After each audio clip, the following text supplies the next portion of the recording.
Buenas tardes, una vez más estoy con ustedes desde acá, desde la capital de Rusia, Moscú, pero no le vamos a hablar de Moscú ni de los conflictos que están pasando alrededor. Gracias y bienvenido a mi canal Explorando Realidades. Una vez más a hablarles a ustedes de lo que veníamos hablando en el video anterior sobre salud, sobre el problema de lo que empezó después de que se acabaron la caja departamental, de lo que se acabó la caja de previsión nacional, Caprecón, el Seguro Social.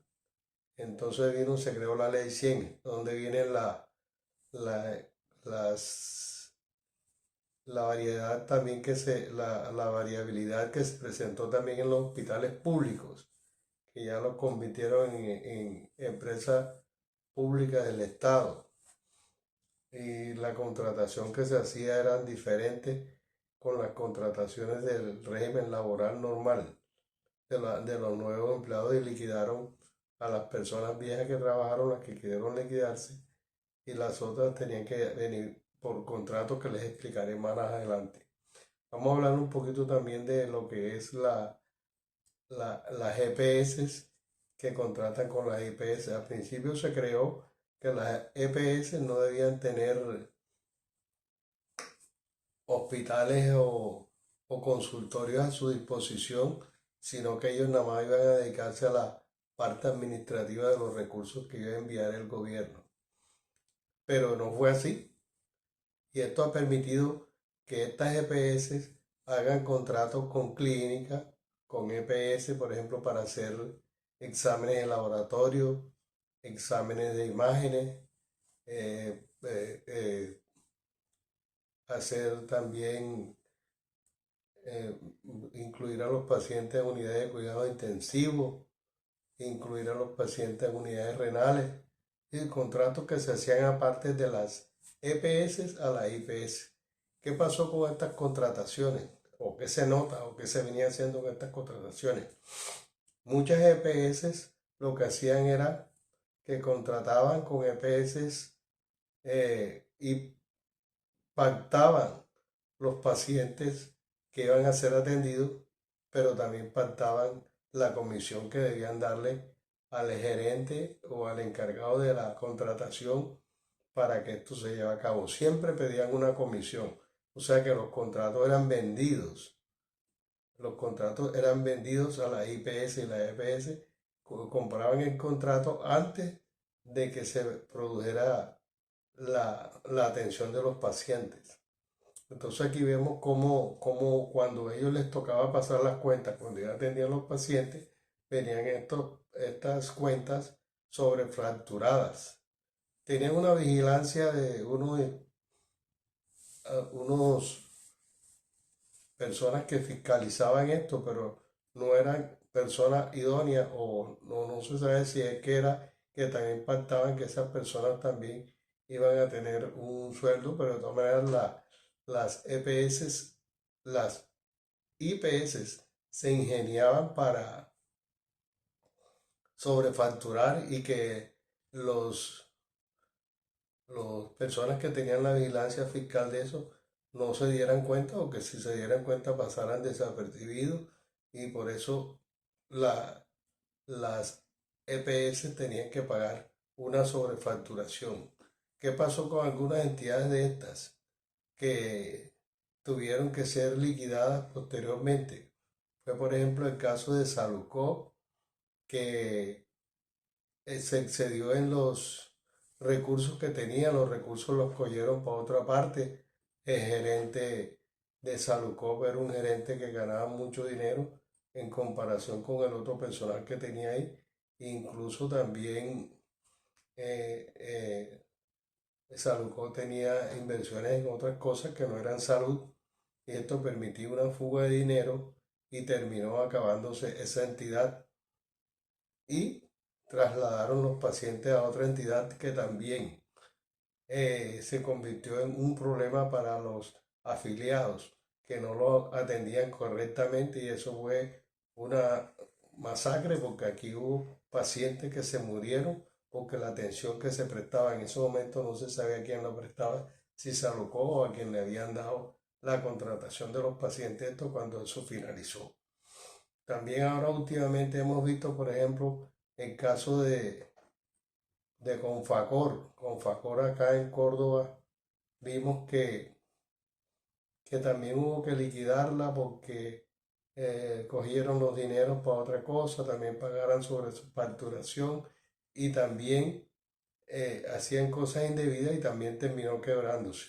Pero se da uno cuenta que cuando ya la liquidación de estas entidades que le debían mucha plata a los hospitales, tanto públicos como a las clínicas privadas, ahí es donde se llenaron los gerentes o los liquidadores, porque cobraban una comisión grandísima para que se le dieran a las cuentas lo más rápido posible. Todo esto se dio en estas entidades. Yo, por ejemplo, tengo conocimiento de que el caso de, por ejemplo, de Confacor quedó debiendo a las clínicas y a los hospitales en este departamento una cantidad grande de dinero y también a hospitales de afuera porque también ellos contrataban con gente de afuera. ¿Cómo hacía para que salieran esas cuentas? Hombre, tenían que pactar con el pagador y el pagador les cobraba el 30% para que le pudieran pagar las cuentas que ya se consideraban perdidas porque ya esas entidades se habían acabado. Entonces ustedes se dan cuenta aquí cómo funciona la salud por dentro y qué se puede hacer para que estas entidades que fueron creadas para que mejorara la salud funcionaran bien. Aquí es donde tenemos que meternos en la cabeza una idea de cómo podemos hacer si en realidad las GPS funcionan, si el sistema como está EPS con IPS funciona, que no creo que ha funcionado. No funcionó porque, aunque algunas EPS que se dicen que funcionan bien, usted ve un paciente que, por ejemplo, llega con una enfermedad a la consulta externa de medicina general. El médico es diabético, hipertenso. El médico general lo remite a medicina interna. Esa cita para que se le den a medicina interna demora aproximadamente 40 días. Y mientras tanto la enfermedad de ese paciente se va deteriorando poco a poco. ¿Por qué se sucede que tienen esa prolongación de esas citas? ¿Por qué? Y después llega el internista le da otra cita de control o lo mandan de otra especialidad que también demora una cantidad de tiempo para que sea atendido.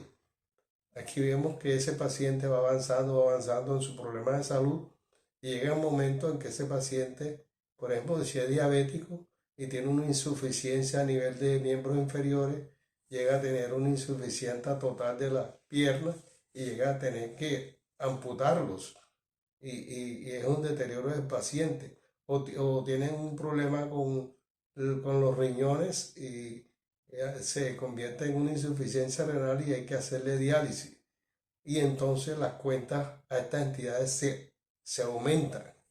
Aquí vemos cómo esas unidades de diálisis se expandieron bastante en todo el país, incluso en todos los municipios, en todas las clínicas tienen unidades renales, porque precisamente por la demora de los pacientes diabéticos o hipertensos, ese paciente a la larga va a terminar con una insuficiencia renal. También cuando tiene ese paciente problemas también de cardíaco, que tienen que llevarlo a que le haga un cateterismo, para que le hagan ese cateterismo o porque lo manden donde el cardiólogo, siempre demora una cantidad. Cuando llega ese paciente a llegar a que sea atendido, ya se ha deteriorado su corazón y muchas veces tienen que meterlo en una unidad también de cardiología para hacerle unos exámenes más profundos, más costosos. Y eso lo que hace es que ha arruinado el sistema. Ha arruinado el sistema y ha permitido que las entidades las EPS gasten más dinero que lo que debían gastar si se le presta al paciente o al usuario, como llaman ahora, una salud con tiempo. Entonces, esto es lo que nosotros vemos que se presenta con mucha frecuencia en nuestro país. Vemos las unidades de cuidados intensivos llenas con pacientes que han sido infartados, con pacientes que tienen falla renal, con pacientes que tienen insuficiencia vascular en miembros inferiores que han sido amputados, o pacientes que hay que tratarles otras cosas en unidades de cuidados intensivos que debieron ser evitados para que fueran tratados directamente desde el primer nivel o segundo nivel y ahí el paciente estuviera estabilizado. Si eso se hace y eso lo pueden hacer, va a mejorar la salud. Pero como la salud no es una, una, una cuestión de prioritaria, sino que lo que sucede es que la salud la han convertido en comercial. La salud se ha comercializado. Y eso es el problema de que la salud hay que volverla a ser como una prioridad en el paciente para ser atendido. Gracias por haberme escuchado en el día de hoy. Espero que me den un me gusta en este canal y espero sus comentarios, sus sugerencias y que creen algo para este canal, para que me sirva o nos sirva a todos nosotros, para que esto mejore, para que mejore la salud. Todo está en manos de la misma población y la misma población es la que sabe, es la que dice cómo va mejorando las cosas de acuerdo a lo que se está sucediendo. Yo le estoy dando aquí una experiencia médica vivida. No es una historia que no se ha vivido, es una experiencia vivida y que va a mejorar la salud cuando se tomen determinaciones sobre estos casos. Gracias y nos vemos en la próxima.